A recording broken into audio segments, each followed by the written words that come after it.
Hello guys, welcome back to my channel study law with Apeksha. आज हम लोग पढ़ेंगे भारतीय साक्ष्य अधिनियम का topic statement by person who can not be called as witness and statement made under special circumstances, जो सेक्शन 26 से लेकर सेक्शन 33 तक कवर्ड है। तो चलिए शुरू करते हैं। सबसे पहले देखेंगे सेक्शन 26। सेक्शन 26 उन स्टेटमेंट के बारे में है जो नॉर्मली हियर से होते हैं लेकिन कुछ स्पेशल सिचुएशन में रिलेवेंट बन जाते हैं। जनरल रूल ये है कि हियर से एविडेंस एडमिसिबल नहीं होता, मतलब जो आदमी कोर्ट में आकर डायरेक्ट स्टेटमेंट नहीं दे रहा उसकी बात नॉर्मली एविडेंस नहीं होती। लेकिन अगर वो आदमी विटनेस के रूप में प्रोड्यूस ही नहीं किया जा सकता तो लॉ एक्सेप्शन देता है। ठीक है, अगर कोई आदमी मर चुका हो या मिल नहीं रहा हो या एविडेंस देने के लायक ना हो या उसको बुलाना अनरीजनेबल डिले या खर्च का कारण बन जाए तो उस आदमी के कुछ स्टेटमेंट रिलेवेंट हो जाते हैं। ठीक है, नाउ सेक्शन 26 का क्लॉज ए डाइंग डिक्लेरेशन से रिलेटेड है। ठीक है, इसमें वो स्टेटमेंट आती है जो आदमी अपनी डेथ के कॉज या उससे जुड़ी सर्कमस्टांसेस के बारे में देता है। इसमें ये ज़रूरी नहीं है कि बोलने वाला को अपनी मौत का एक्सपेक्टेशन हो। ये रूल सिविल और क्रिमिनल दोनों केसेस में अप्लाई होता है। जैसे अगर एक औरत मरने से पहले ये कहती है कि बी ने मुझ पर किरोसिन डाला और आग लगा दी, तो ये स्टेटमेंट बी के मर्डर ट्रायल में रिलेवेंट होंगी। ठीक है, now clause b ordinary course of business में दिए गए स्टेटमेंट से रिलेटेड है। इसमें अकाउंट्स बुक्स के entries, professional records, receipts, commercial documents और डेटेड लेटर्स आते हैं। ठीक है, अगर ये डॉक्यूमेंट रेगुलरली बिजनेस के दौरान मेंटेन किया गया हो और उनको लिखने वाला आदमी मर चुका हो तो ये स्टेटमेंट रिलेवेंट होते हैं। जैसे एक डॉक्टर की डायरी में लिखा हो कि उसने 10 मई को मिसेस एक्स का डिलीवरी कराया और बच्चा पैदा हुआ, तो वो डेट ऑफ बर्थ प्रूव करने के लिए रेलेवेंट होगी। ठीक है, clause c statements against interest के बारे में है। अगर कोई स्टेटमेंट किसी आदमी के फाइनेंशियल या प्रॉपर्टी इंटरेस्ट के खिलाफ हो या उसको क्रिमिनल लायबिलिटी या सिविल डैमेजेस के रिस्क में डालता हो और वो आदमी अब अवेलेबल नहीं है तो ऐसे स्टेटमेंट रिलेवेंट होता है। ठीक है, जैसे अगर कोई आदमी लिख कर छोड़ जाए कि मुझे बी को 1 लाख रुपए देना है तो ये उसके खिलाफ पिक्यूनरी इंटरेस्ट में होने के कारण रिलेवेंट माना जाता है। ठीक है, क्लॉज डी पब्लिक राइट या कस्टम पर ओपिनियन से रिलेटेड है। अगर किसी आदमी को किसी पब्लिक राइट या कस्टम के बारे में स्पेशल नॉलेज हो और उसने डिस्प्यूट शुरू होने से पहले कोई स्टेटमेंट दी हो तो वो स्टेटमेंट रिलेवेंट होती है। जैसे अगर एक गांव का मुखिया मरने से पहले कहता है कि ये रास्ता हमेशा से पब्लिक रोड रहा है तो पब्लिक राइट ऑफ वे के डिस्प्यूट में ये स्टेटमेंट रिलेवेंट होगी। ठीक है, clause e statement about relationship. अगर किसी आदमी को किसी रिलेशनशिप के बारे में स्पेशल नॉलेज हो और उसने डिस्प्यूट से पहले स्टेटमेंट दी हो तो वो रिलेवेंट होती है। ठीक है, जैसे एक पिता अगर कहता है कि बी मेरा लेजिटिमेट बेटा है तो ये पैटर्निटी प्रूव करने के लिए रिलेवेंट होगी। ठीक है, क्लॉज एफ डिसीज लोगों के बीच रिलेशनशिप के बारे में स्टेटमेंट को कवर करता है। ये statement will, deed, family pedigree, tombstone या फैमिली पोर्ट्रेट में हो सकता है। ठीक है, जैसे अगर एक टॉमस्टोन पर लिखा हो कि यहाँ एक्स दफन है जो वाई की पत्नी थी तो ये मार्टियर रिलेशनशिप प्रूव करने के लिए रिलेवेंट होगा।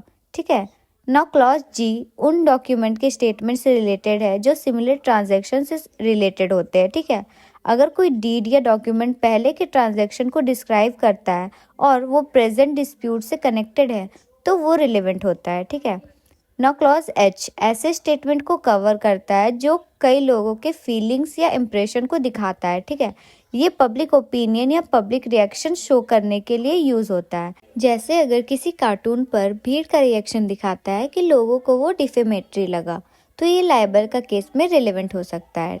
अब सेक्शन 27 देखते हैं जो प्रीवियस जुडिशियल प्रोसीडिंग्स के एविडेंस से रिलेटेड है।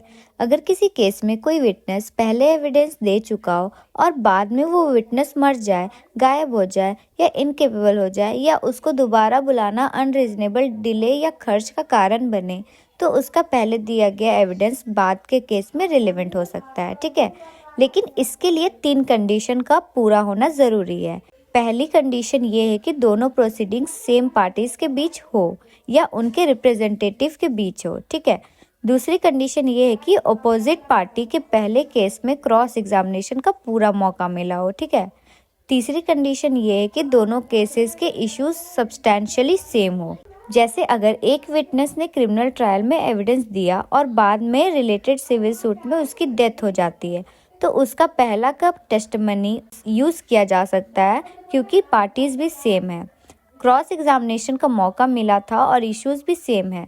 एक्सप्लेनेशन ये भी कहता है कि क्रिमिनल ट्रायल को प्रोसिक्यूशन और अक्यूज्ड के बीच का प्रोसीडिंग्स माना जाता है। Now we will see our second topic, that is statement made under special circumstances. Section 28.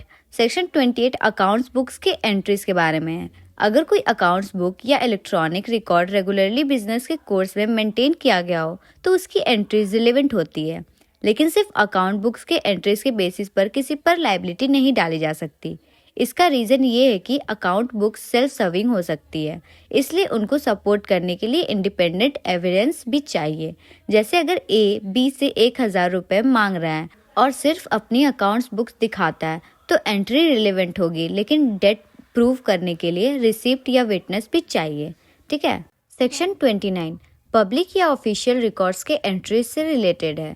अगर कोई एंट्री पब्लिक या ऑफिशियल रिकॉर्ड में हो और वो एंट्री किसी पब्लिक सर्वेंट ने अपनी ऑफिशियल ड्यूटी के दौरान बनाई हो या किसी ऐसे आदमी ने बनाई हो जो लॉ के अंडर रिकॉर्ड मेंटेन करने के लिए बाउंड हो, तो ऐसी एंट्री रिलेवेंट होती है। जैसे बर्थ रजिस्टर, लैंड रिकॉर्ड्स या पुलिस FIR रजिस्टर की एंट्रीज रिलेवेंट एविडेंस होती है। सेक्शन 30 मैप्स, चार्ट्स और प्लान्स के स्टेटमेंट के बारे में है। अगर कोई मैप या चार्ट पब्लिक के लिए पब्लिश्ड हो या सेंट्रल या स्टेट गवर्नमेंट के अथॉरिटी के अंडर बनाया गया हो, तो उसमें जो मैटर्स नॉर्मली दिखाए जाते हैं उनके लिए वो रिलेवेंट होता है।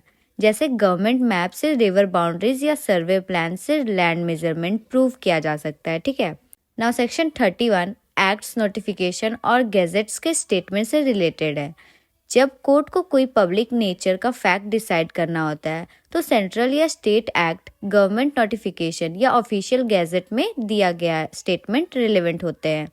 जैसे गैजेट नोटिफिकेशन जिसमें किसी एरिया को म्युनिसिपैलिटी डिक्लेयर किया गया हो। सेक्शन 32 फॉरेन लॉ के बारे में है। अगर कोर्ट को किसी फॉरेन कंट्री के लॉ को डिटरमाइन करना हो तो उस कंट्री की गवर्नमेंट के अथॉरिटी के अंडर पब्लिश हुई बुक्स या उस कंट्री के कोर्ट के लॉ रिपोर्ट्स पर रिलाई किया जा सकता है। ठीक है। जैसे अगर यूके लॉ का डिस्प्यूट हो तो recognised UK law book relevant evidence होगी। अब लास्ट में सेक्शन 33 आता है जो ये बताता है कि किसी स्टेटमेंट का कितना हिस्सा प्रूफ किया जा सकता है। अगर कोई स्टेटमेंट किसी लंबी स्टेटमेंट का पार्ट हो, किसी कन्वर्सेशन का पार्ट हो या किसी डॉक्यूमेंट, बुक, इलेक्ट्रॉनिक रिकॉर्ड या लेटर का पार्ट हो, तो कोर्ट सिर्फ उतना ही हिस्सा प्रूव करने की परमिशन देता है जितना स्टेटमेंट को समझाने, उसके इफेक्ट को समझाने या उसके सर्कमस्टांसेस को समझाने के लिए ज़रूरी हो। इसका पर्पस ये है कि कोर्ट को मिसलीड ना किया जा सके और स्टेटमेंट को कॉन्टेक्स्ट से अलग करके मिसयूज ना किया जाए। जैसे अगर एक लेटर में पर्सनल बातें भी है और डेट का एडमिशन भी है तो सिर्फ डेट वाला ही हिस्सा प्रूव किया जाएगा। तो गाइस आज के लिए बस इतना ही, मिलते हैं नेक्स्ट वीडियो में। अगर आपको वीडियो पसंद आया हो तो लाइक और सब्सक्राइब ज़रूर करना और प्लीज़ बेल आइकन दबा देना, नोटिफिकेशन अलाउ रखना ताकि नेक्स्ट वीडियो में जब मैं अपलोड करूं तो आपके पास नोटिफिकेशन चला जाए। Thank you.